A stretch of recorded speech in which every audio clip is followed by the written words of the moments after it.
right now I'm going to be calling the next speaker for the keynote.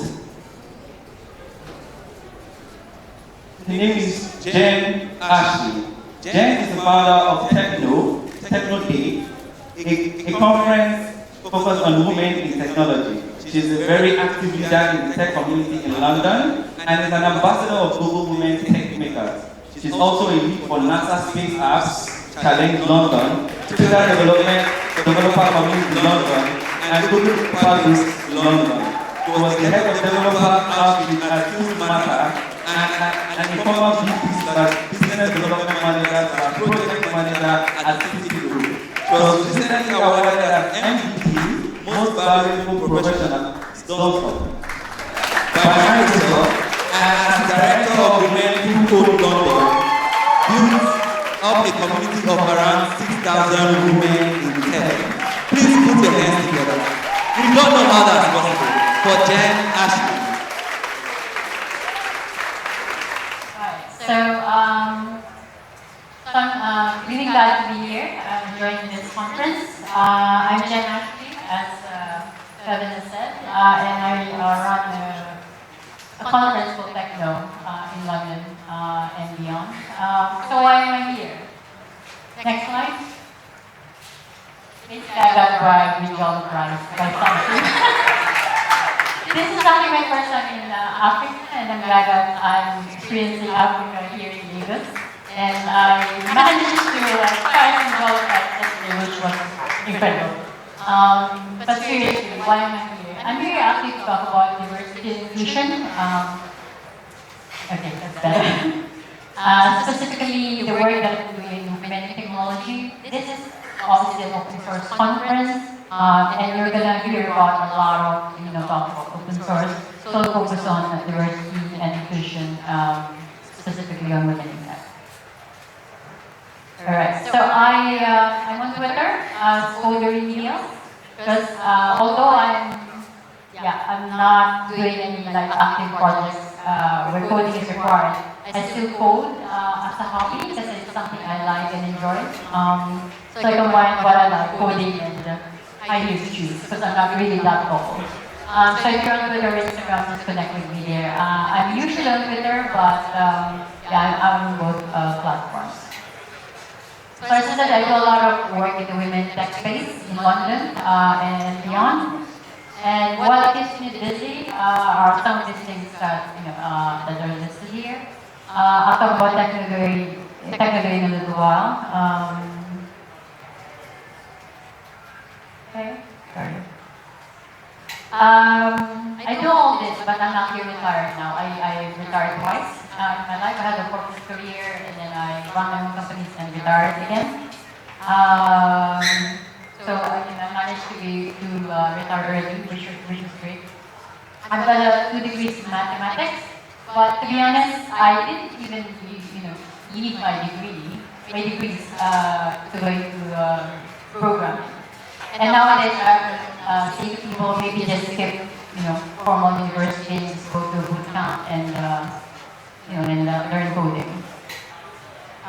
Since I had a corporate career with Citigroup, I retired early, had the opportunity to do that, so I grabbed it. And the idea was, I'm just going to relax, do what I want, when I want it. But I'm just not the type of person who can just sit and do nothing. So after retiring from my corporate career, I bought a small money transfer company. It's like Western Union, but a small version of it. And I was running other things as well.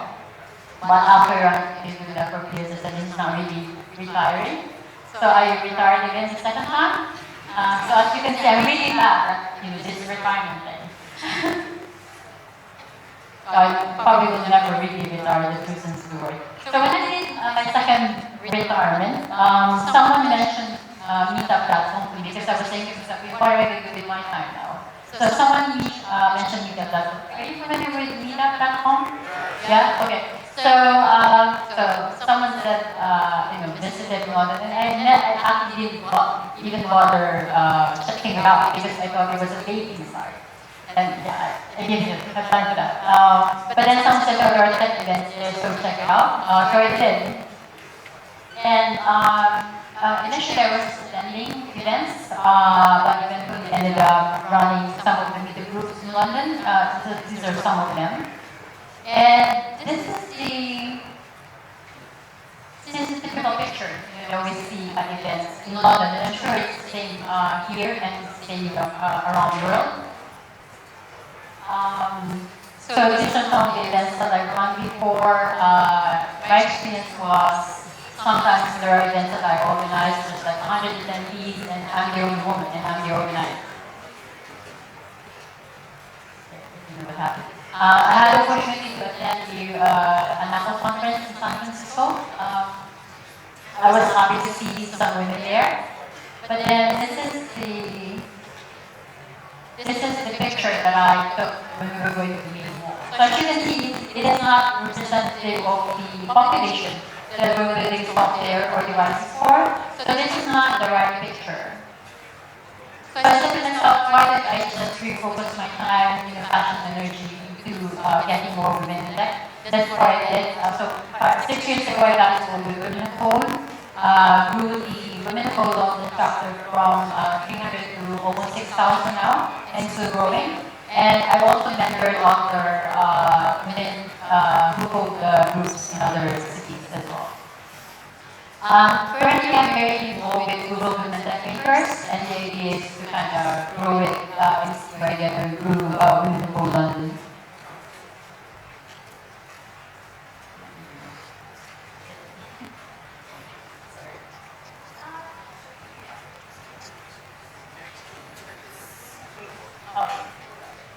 Right. So I'm also involved with other women tech groups in London. There's one that's called the Business. Are you familiar with Aiden Lovelace? Yeah. Okay. Great. In some talks I've done, not a lot are familiar with her, which is surprising. The idea of this group is, we want to move, women in tech forward together. As I said, we're inspired by Ada Lovelace, that's why it's called Ada's List. So if you're actually curious about that, just check it out online, maybe join as a member. And why are we, why am I doing this? And why are we doing this with the groups that I'm involved with? We know that this is not the right picture anymore. This was the picture that we've been having all these years. And we want to change that. Because as I said, the population that we're building software devices for is, I'd say, 50% women. So why are we excluding women in the conversation? So there's events like this where we're talking about women's empowerment, but it's all men. So I think it's not right.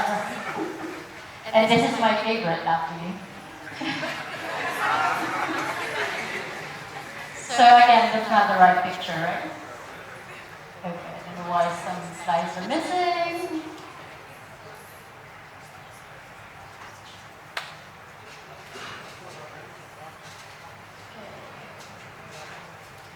So what have you been doing in London and other cities that I usually go to and get involved with?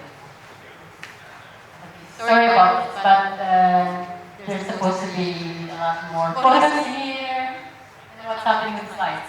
Anyway, so we run a lot of events like this where we do hackathons and we actually teach women how to code. Yeah, so as I said, we actually organize a lot of events for women to get more women in tech. This one, I think, was a summit in Berlin, if I'm not mistaken, for Google Women Tech Makers. We had a lot of coding classes as well that we organized.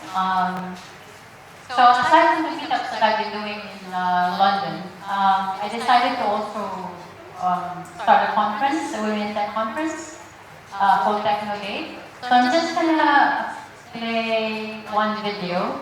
We had a very first Techno Day, a brand new event that was focused on women in technology. This is actually what to do. Meetings online, you want to write code to learn how to solve a problem. She never ever fails because she believes in what she does for the client. If you're a woman initiating your startup or currently thinking about it, this is a great opportunity for you to learn, network, and get great tips from the women-led startups who are going to be there. I'm a broadcast journalist. My profession is marketing. My background is teaching. I'm a developer and recruitment director. I'm a husband and news and marketing major. I went for the HTML CSS workshop. Amazing. So I did one of the beginning workshops, the Ruby one, it was really good. The Ruby workshop turned on very inspirational. Specifically hearing from lots of really empowered women that have gone out and have done these kinds of things, that it's possible. There's going to be a lot of workshops, and you might even have the opportunity to find your first co-founder or your first developer. It was great. I didn't expect the room to be packed. People standing in the back and full. If you're a student, it's a great time for you to connect with amazing companies that are going to be present that day. It's been a really, really amazing day. I think I want to start to code now. Totally insightful, and I feel really confident this is something we can do. This event is totally free to attend. All you need to do is go to the website, register, and we'll see you at Techno Day on October 10th. So we can go back to the slides. So I actually started Techno Day, as I said, to ensure that there's a dedicated conference program in tech. It's a free event because I don't want the fixed cost to be a barrier, for them to get involved with the talks and the hands-on workshops that we offer. I also expanded it internationally, starting in Taipei, and I'm not looking to expand it, to other cities as well. Who knows, you might go in Africa. Obviously, running events like this where you want to keep it free for attendees is a challenge always in terms of funding. But luckily, there's been companies who've been very supportive. For example, this is Expedia who uses this for a few years now. So that's great because that's the only way we can continue the work. So that conference really is not there's a lot of organic conferences around, but I don't want this particular conference to be a RARA event. I'm sure you know what I mean by a RARA event, where you just talk about the problems and all that, and that's not what we need. What we need is practical things, where we actually are upskilling women and making sure they're involved in the conversation. So these are some of the workshops that we offer during the day. They're technical, as I said. We do have personal development talks and workshops as well, but majority really focus on tech and upskilling women. Aside from that, we also run scholarships in London. We started the SIRP scholarship where they attend the bootcamp for 12 weeks, and we help them find jobs as well out of that. As I said, we don't want to charge women because that would be a barrier for entry to the tech. And why we're doing this, we just want to actually turn the dial. I mean, normally the ratio men to women in software engineering especially is around 9 to 60% women, and the rest are men. And we want to change that so that the developer community, open source community is representative of the population that we're building software and devices for. Okay, so doing all these things is might look easy, but it's not, especially if you're trying to be a leader in the community. And I do encourage you to really step up if you think you have the capability to do it, because we do need a lot more leaders in terms of this and being able to really make an impact. And I heard this recently. It's easy to be a critic. It's a great challenge to be a leader. And I just have some, pointers really for someone who wants to take up leadership in the community. And you can just remember it with the word her. So I believe you should have honesty. You have to be genuine in what you're doing. Empathy, resilience, and I'm gonna add another R, so it's her, not just her. You have to be realistic in what you're doing. Honesty, you have to be authentic. You cannot just go around saying, oh yes, I support diversity, inclusion, but really that's not your goal. Maybe your goal is to make a profit. That's not a bad thing. You can, it's okay to pay yourself, make a profit, but just make sure that you're not using the cost, as an excuse to, to basically enrich yourself. I think that's wrong. You need to reinvest whatever you're making, I think, from these efforts to the cause that you say you're supporting. Empathy, you need to be able to understand and share the feelings of others. So make sure you're in tune with what the community needs. You have to have resilience, because as a leader, there will always be a lot of things thrown at you, and you need to be able to bounce back from that. And as I said, you have to be realistic. If something is not working, I think sometimes you have to say to yourself, okay, I have to stop this, and then evaluate and see which direction I really want to take. Because sometimes we get obsessed with a certain direction, and probably that's not the right direction for you to take. So make sure you are realistic with what you're doing. And in terms of being realistic, running events, running conferences like this, you need funds to power it up. Don't sacrifice your own personal funds to do this. There are companies out there, there are a lot at the back who will be able to support you, and they should definitely support what you're doing. And last thing is, while you're doing this, I know it's a good thing and it feels good to be able to do something for the community, but don't forget that you have to look after yourself. So always practice self-care. Don't sacrifice your health, your wealth, and your personal relationships just so you can run things for the community. Because at the end of the day, they might not even be there for you if you need something yourself. So always practice self-care is very important. Okay. Right. So I'm just gonna play this video now, and then I'll wrap it up.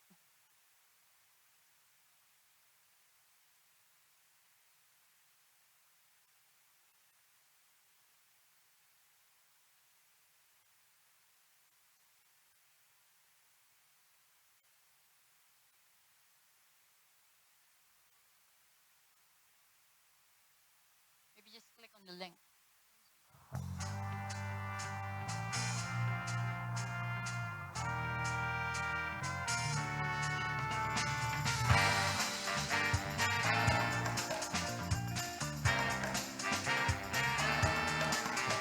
If you look at Twitter's user base, it reflects basically all of humanity.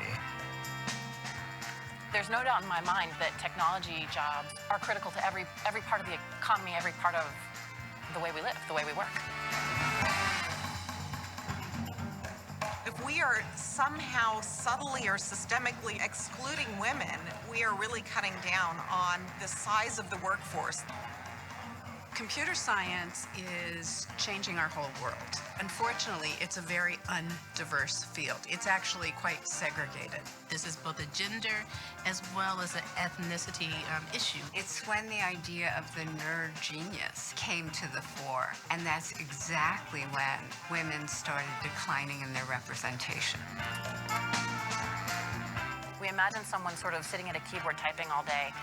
We don't realize how much design and creativity goes into making software. You don't have to be antisocial. You don't have to want to not sleep. You don't have to want to spend all of your time with a computer. You don't have to be male. I think people are sometimes surprised when I tell them I work in computer science, just because it is a male-dominated industry. As someone who studied rocket science, I can tell you that coding is not rocket science. Writing software is just a tool to actually go build something cool that you want to build. To be able to just build a product from the ground up, to make something exist where it didn't exist before, has been really exciting. There's like so many like programs and websites now where you can just like teach yourself. It was actually a really important thing for us as a company to establish having women on the team. The greater the empathy you have with the people that are trying to use the product, the better the product is. I absolutely think that women can be just as great as men at programming. And the great thing is I can look the way I do, I can wear lipstick and write just as good code as you, and people need to be comfortable with that.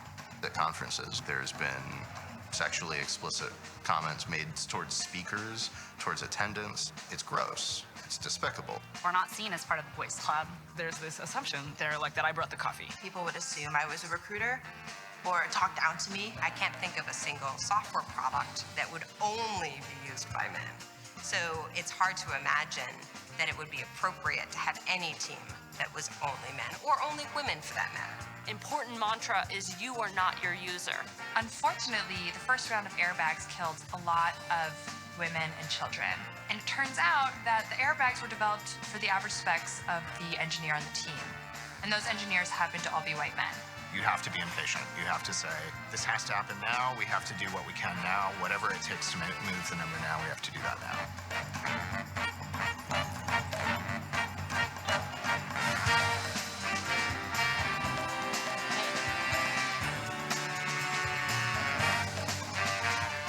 So, thank you. So back to the slides for now. I'll wrap this up. Okay, so as I said, why are we doing this? There is, growing evidence that there is a business case for diversity. A more diverse team in a company actually brings a lot more to the bottom line. So companies should really be looking at this more seriously, and they shouldn't be doing things just to tick off a box. I think that's the very wrong way to do this diversity and inclusion thing. And if we're not going to do this now, when are we going to do it? I think this is a good opportunity to do a lot more to change the ratio. We know we cannot change our past, but we can always improve our future. And we just need to keep moving forward. And we know, okay, as women, we know we can do this, but this is not just, our fight. I really hope that, all the men in the room will be our allies, because it's really important that you're also part of the conversation with regards to changing the ratio. And thank you. I hope that's useful somehow. And as I said, just connect with me on Twitter or Instagram. My DM is open. So if you've got any questions or projects you want to discuss, I'm happy to look into them. Thank you very much.